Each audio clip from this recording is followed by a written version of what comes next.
And Justice for All was Metallica's breakthrough album, taking them from the giants of the metal scene into the top 10 of the mainstream Billboard charts. Although Master of Puppets was a big success for the band, earning them critical acclaim and their best sales performance to that date. And Justice took things further, grabbing the attention of fans of music in general, not just metal music. Their single One became the first to chart in the US, reaching number 35 on the Billboard Hot 100. With its accompanying video becoming MTV's #1 video soon after its release.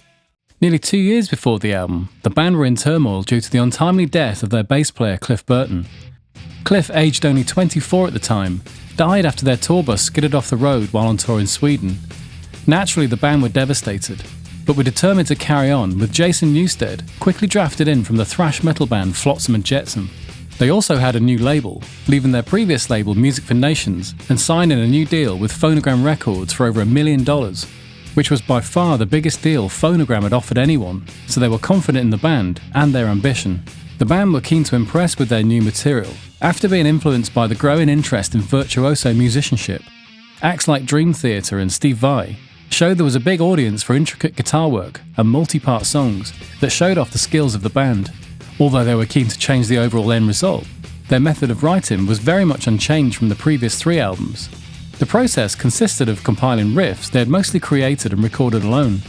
They were then passed around the band for each member to listen to and pick out any riffs they felt were worthy of becoming the heart of a song.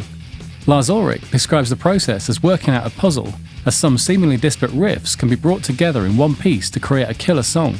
It's just recognising the patterns. These parts came together with the band using dynamics through the different time signatures, tempos and key changes, marrying sometimes up to 8 different riffs into one song. A lot of the songs would be nearly 99% complete in their form by the time they hit the studio, leaving most of the engineers and producers' work concentrated on getting the sound the band wanted.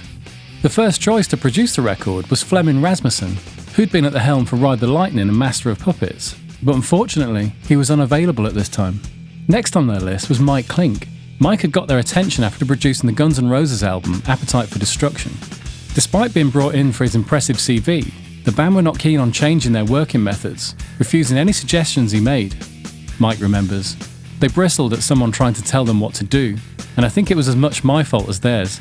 I'd just come off the Guns N' Roses record and doing things my way and having my say, and I kind of ran into a bit of a brick wall, and that was difficult for me." Also, the absence of Cliff was a little unsettling to them. In the back of their minds, maybe they wanted something more familiar. Luckily for the band, Flemming finished the project early and the more familiar option became available. With Lars telling him he didn't want to make another Master of Puppets, this one was going to be more in your face, as pumped and as upfront as possible. Recorded at 1&1 Studios in California, they got underway making the album as they wanted to, with engineer Toby Rage Wright on hand to assist.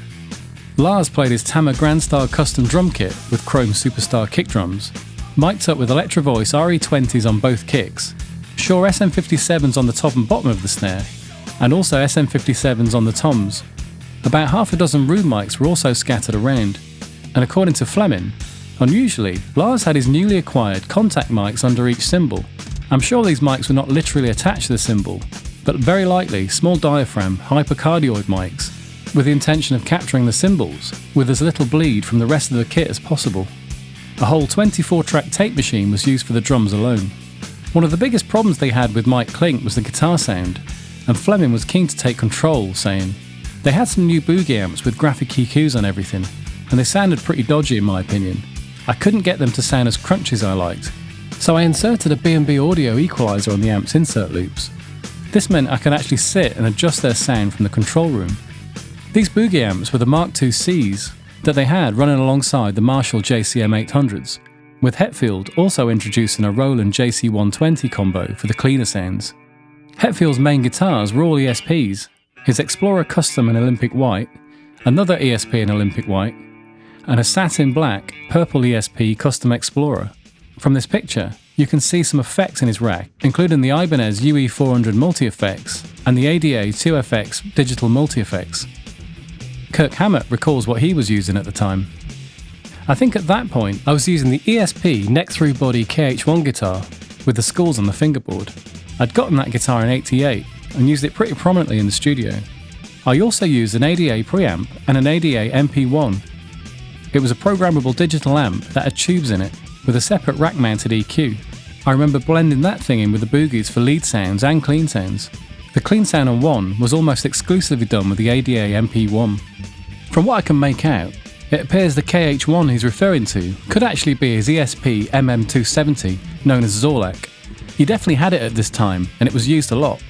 Of course, it's unlikely he just had one guitar throughout the whole album, but it's also tricky to know exactly what guitars were used and on what song.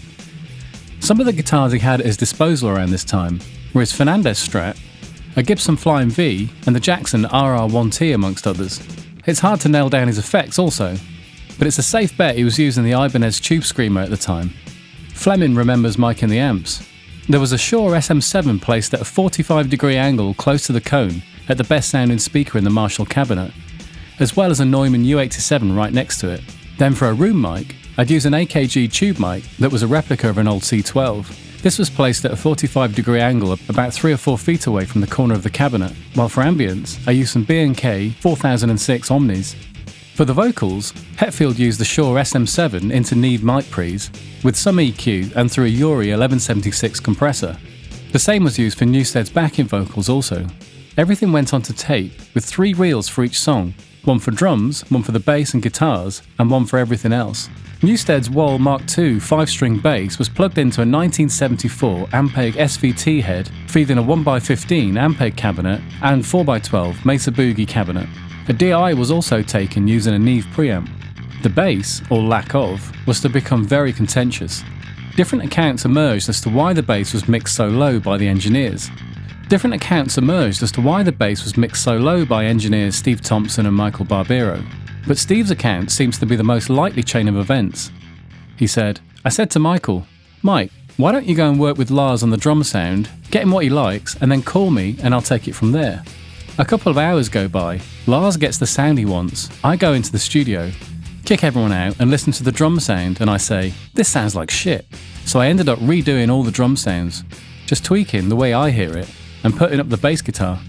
And what I loved about the bass, it was a perfect marriage with Hetfield's rhythm guitars. You have to understand, I come from the R&B background, so it's important. So I get the bass up there, it's working great with Hetfield's guitar.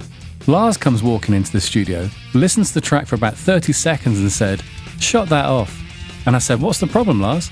He said, "What's happened to my drum sound?" And I think I said, "You were serious? That's the sound you wanted?"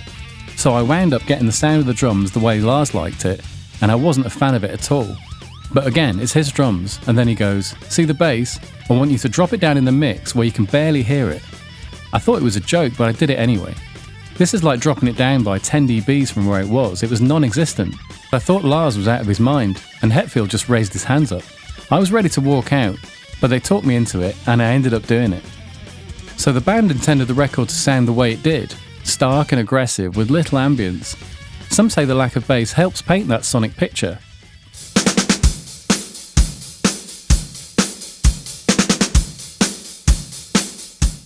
I managed to get hold of the main stems for the song One to hear what it would sound like with the bass turned up. After all these years, it was interesting to hear it.